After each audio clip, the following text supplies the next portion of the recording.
The captain's uniform on her shoulders should have spoken for itself. Yet the flight attendant's sneer cut sharper than any blade. "You don't belong up here. Back to the cabin where you came from." Passengers froze, whispers spreading like wildfire, cameras capturing every humiliating second. The attendant thought she was protecting the cockpit, exposing a fraud. But in reality, she had just mocked the one woman who held more power than anyone on that plane, the brand new owner of the entire airline. The late afternoon sun blazed through the glass of Terminal C, reflecting off polished floors as hurried passengers streamed toward their gates.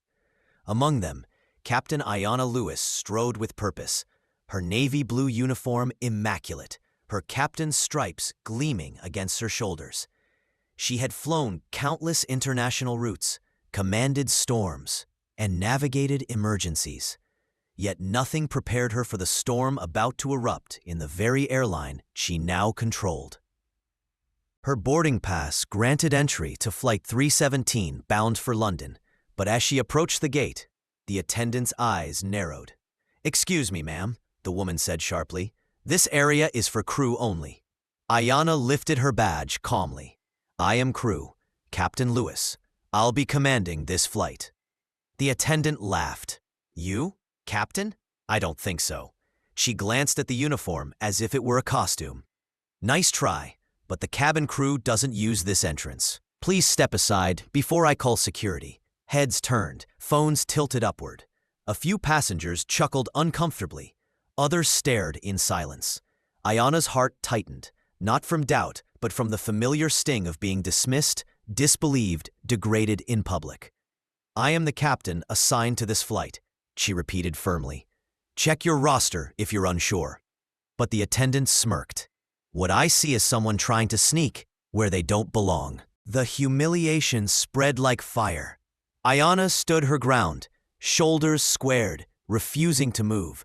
Still, the attendant waved to a nearby supervisor, who arrived with folded arms and a skeptical glare. "What seems to be the problem?" he asked.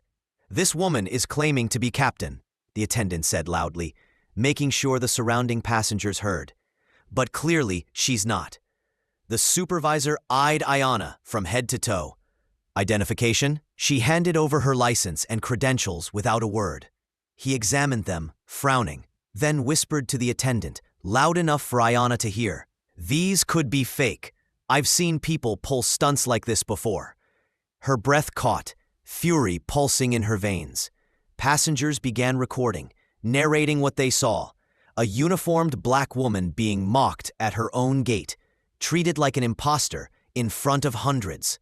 Finally, Ayanna spoke, her voice calm but edged with steel.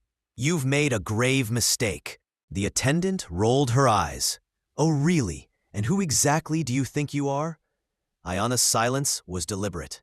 Her eyes locked on the crowd of passengers. Every second of her restraint only tightened the suspense. Then, as if on cue, the air shifted. From behind the gate counter, the airline CEO, Richard Holton, emerged with two senior executives in tow. His face blanched when he saw Ayanna standing there, uniform sharp, credentials in hand. "Captain Lewis," he stammered, "my apologies for this confusion." The attendant blinked. "You know her?" Holton's voice shook as he addressed the entire boarding area. "Not only do I know her, this woman is more than your captain. As of last week, she is the majority shareholder of this airline. She owns this company." The words detonated like thunder. Gasps erupted. Phones shot higher. The attendant's smirk dissolved into horror, her face drained of color. Ayanna didn't gloat. She didn't need to. She stepped forward, her voice carrying like a blade. "You humiliated me in front of these passengers. You questioned my credentials. You tried to strip me of authority I rightfully earned. And in doing so, you disrespected not just me, but every single customer who trusts this airline to treat them with dignity." The crowd applauded. Some shouted encouragement. The attendant trembled, whispering, I didn't know." "That's exactly the problem," Ayanna replied coldly. "You didn't know. You assumed, and your assumption became humiliation. She turned to Holton. Effective immediately, she's relieved of duty. File her report with HR and make sure this incident never repeats. Holton nodded quickly, motioning for security to escort the stunned attendant away. Ayanna faced the passengers again.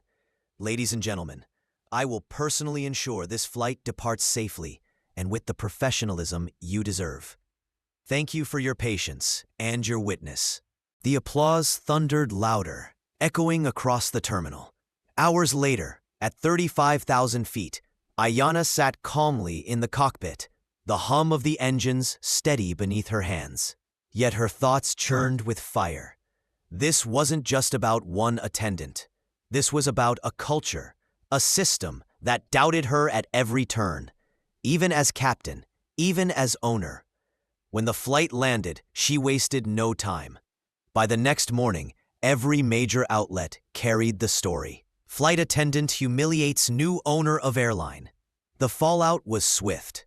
Executives called emergency meetings. Holton issued a public apology. But Ayanna didn't settle for words.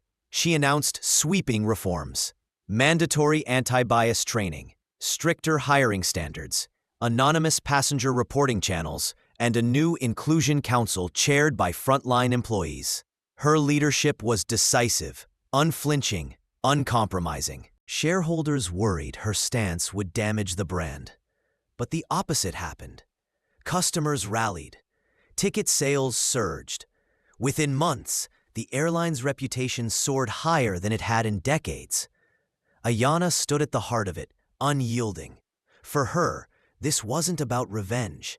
It was about transformation. She turned humiliation into fuel, mockery into momentum, and disbelief into dominance. At the press conference announcing the reforms, a reporter asked, "Captain Lewis, when the attendant told you that you didn't belong, what went through your mind?" Ayanna's gaze was steady, her voice cutting through the silence. "I thought of every person who has ever been told they don't belong, and I realized my fight wasn't just for me, it was for all of them." The room erupted in applause, because in the end, Ayanna wasn't just a pilot.